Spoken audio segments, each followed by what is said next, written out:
ದಾರಿಯನ್ನು ಹಿಡಿದು ಶಿಕ್ಷಿಸಿದ್ದ ಈ ಶಿವಣ್ಣನಿಗಿಂದು ಕಳ್ಳನ ಪಟ್ಟವನ್ನು ಕಟ್ಟಿದೆಯಲ್ಲ ದೇವ, ಕಳ್ಳನ ಪಟ್ಟವನ್ನು ಕಟ್ಟಿದೆಯಲ್ಲ.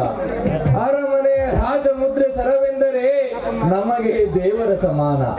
ನಮ್ಮ ಮನೆಯ ದೇವರನ್ನು ನಾನೇ ಕದಿಯುತ್ತೇನೆಯೇ? ಇಲ್ಲ ದೇವ, ಇಲ್ಲ, ನಾನು ಖಂಡಿತ ಕಳ್ಳನಲ್ಲ.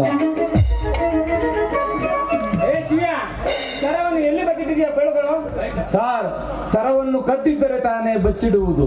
ನಾನು ಸರವನ್ನು ಕದ್ದಿಲ್ಲ ಸಾರ್, ನಾನು ಸರವನ್ನು ಕದ್ದಿಲ್ಲ. ಮತ್ತೆ ಅದನ್ನೇ ಹೇಳ್ತೀಯಲ್ಲೋ, ಅದನ್ನೇ ಬಗಳ್ತೀಯಲ್ಲೋ. ಮುಚ್ಚು ಬಾಯಿ ಪದ್ಮಾಶ್, ಸುಳ್ಳು ಬಗಳುವೆಯ? ಈ ಶಿವಣ್ಣನ ಬಾಯಿಯಲ್ಲಿ ಸತ್ತರೂ ಸುಳ್ಳು ಬರುವುದಿಲ್ಲ ಸಾರ್. ನಾನೆಂದಿಗೂ ಸುಳ್ಳನ್ನು ಹೇಳುವುದಿಲ್ಲ. ಓಹೋ, ಇವನೇನು ಸತ್ಯಹರಿಶ್ಚಂದ್ರನ ಮೊಮ್ಮಗ? ನಿನ್ನ ಬುರುಡೆ ಮಾತು ಸಾಕು. ಸರ ಎಲ್ಲಿ ಬಚ್ಚಿಟ್ಟಿದೀಯಾ ಈ ಬಗಳು?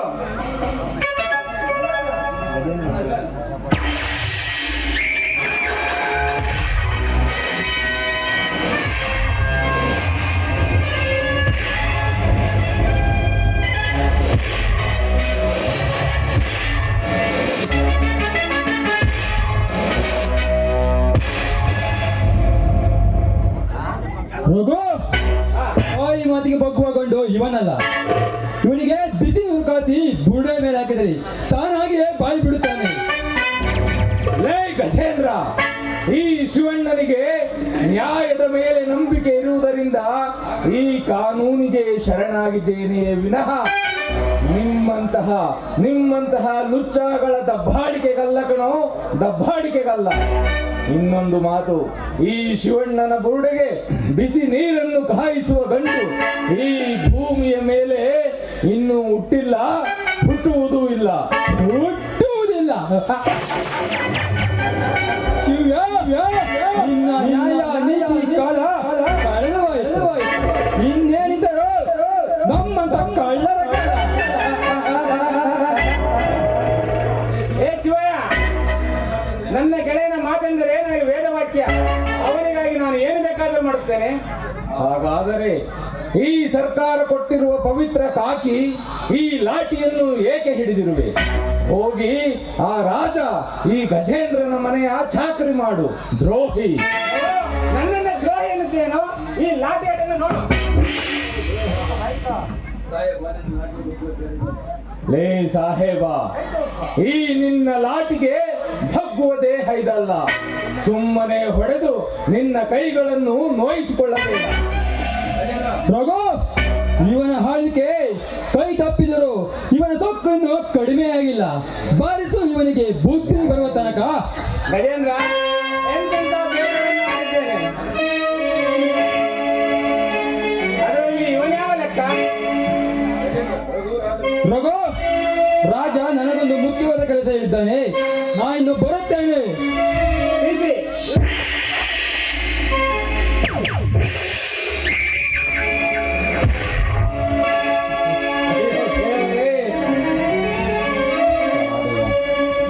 ಅಣ್ಣ,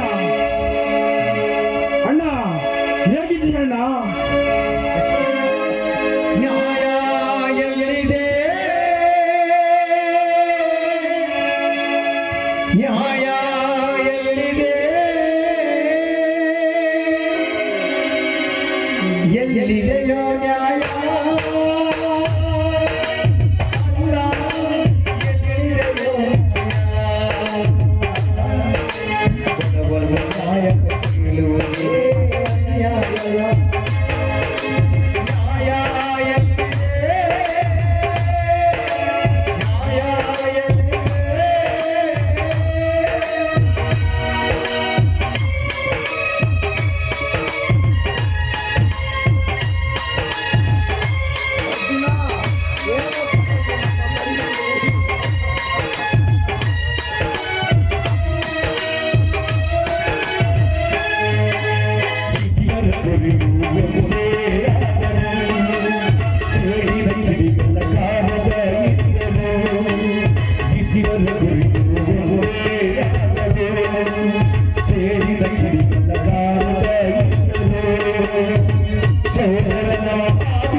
Oh,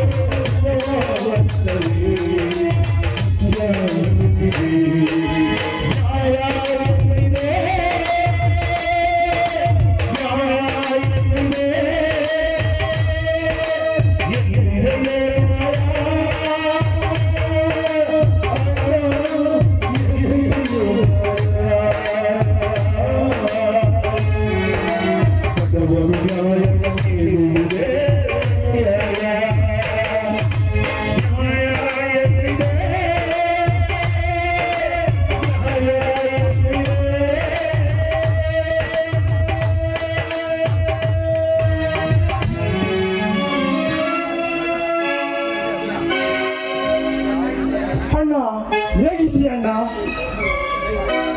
ಚೆನ್ನಾಗಿದ್ದೇನಪ್ಪ ಅರ್ಜುನ, ಚೆನ್ನಾಗಿದ್ದೇನೆ.